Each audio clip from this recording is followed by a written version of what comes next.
రాజకీయాల్లో ఇప్పుడు అందరి కళ్ళు మంత్రివర్గ విస్తరణపైనే. ముఖ్యంగా ఉమ్మడి నల్గొండ జిల్లాలో ఈ వేడి పీక్స్కు చేరింది. అక్కడ ఇద్దరు బలమైన నేతలు, అందులో ఒకరు సీనియర్ నాయకుడు, మరొకరు సామాజిక సమీకరణాల బలం ఉన్న నేత.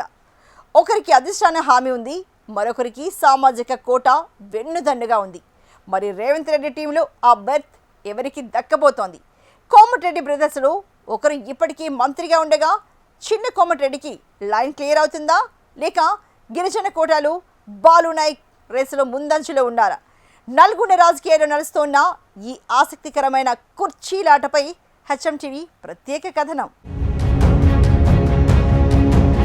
తెలంగాణ కేబినెట్ విస్తరణపైనే అందరి కన్ను. ఉమ్మడి నల్గొండ జిల్లాకు ఛాన్స్ దక్కేనా? రేసులో రాజగోపాల్ రెడ్డి, దేవరకొండ ఎమ్మెల్యే బాలు నాయక్. అధిష్టాన హామీని గుర్తు చేస్తోన్న కోమటిరెడ్డి బ్రదర్. సామాజిక సమీకరణాన్ని నమ్ముకున్న బాలు నాయక్. మరి సీఎం రేవంత్ చూపు ఎవరి వైపు? రాష్ట్రంలో కాంగ్రెస్ ప్రభుత్వం ఏర్పడిన నాటి నుంచి ఉమ్మడి నల్గొండ జిల్లా రాజకీయాలు నిత్యం వార్తల్లో నిలుస్తున్నాయి. ఇప్పటికే జిల్లా నుంచి కోమటిరెడ్డి వెంకటరెడ్డి, ఉత్తమ్ కుమార్ రెడ్డి లాంటి హేమాహేమీలు క్యాబినెట్లో కీలక శాఖలు నిర్వహిస్తున్నారు.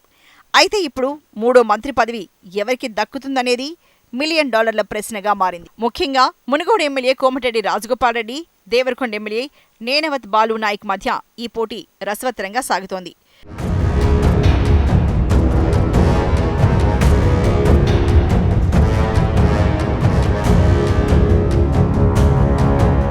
మునుగోడులో ఉప ఎన్నిక నుంచి మొన్నటి అసెంబ్లీ ఎన్నికల వరకు రాజగోపాల్ రెడ్డి ఎపిసోడ్ అంతా హైడ్రామాని. ఎన్నికలకు ముందు ఆయనకు మంత్రి పదవిపై అధిష్టానం బలమైన హామీ ఇచ్చిందని ఆయన అనుచరులు నమ్ముతున్నారు. పార్లమెంట్ ఎన్నికల సమయంలో భువనగిరి సీట్ను గెలిపిస్తే మంత్రి పదవి ఇస్తామని రేవంత్ రెడ్డి స్వయంగా రాజగోపాల్ ఇంటికి వెళ్లి హామీ ఇచ్చారని టాక్. అందుకే ఈసారి విస్తరణలో తన పేరు ఖాయమని ఆయన ధీమాగా ఉన్నారు. కానీ తన నియోజకవర్గానికి నిధులు రావట్లేదని, మంత్రులు జిల్లాలకే నిధులు వెళ్తున్నాయని రాజగోపాల్ చేసిన వ్యాఖ్యలు పార్టీలో పెద్ద చర్చకే దారితీశాయి.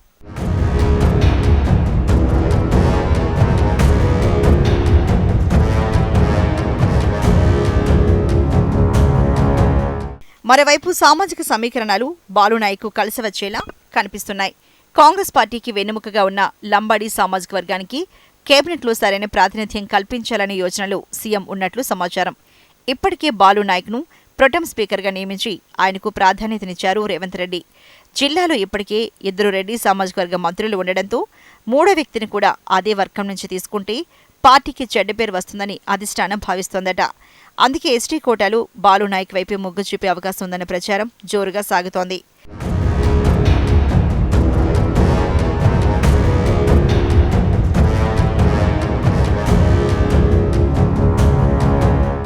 అయితే రాజగోపాల్ రెడ్డికి అసలైన చిక్కు తన సొంత అన్న వెంకటరెడ్డి రూపంలోనే ఎదురవుతోందా అనే అనుమానాలు రాజకీయ వర్గాల్లో వ్యక్తమవుతున్నాయి.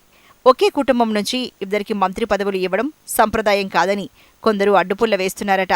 దీనికి తోడు రాజగోపాల్ రెడ్డి ఇటీవల చేసిన అవసరమైతే నేనే సీఎం అవుతా అనే కామెంట్లు అధిష్టానానికి ఆగ్రహం తెప్పించాయని, అది ఆయన పదవికి ఎసరు పెడుతుందని గుసగుసలు వినిపిస్తున్నాయి.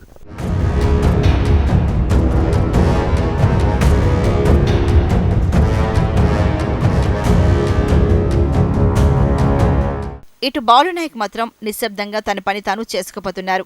అధిష్టానం వద్ద గిరిజన కార్డును బలంగా వినిపిస్తున్నారు. కేరళ ఎన్నికల తర్వాత మంత్రివర్గ విస్తరణ ఖాయమని సీఎం ప్రకటించడంతో ఇద్దరు నేతలు ఢిల్లీ స్థాయిలో పైరివీలు ముమ్మరం చేశారట.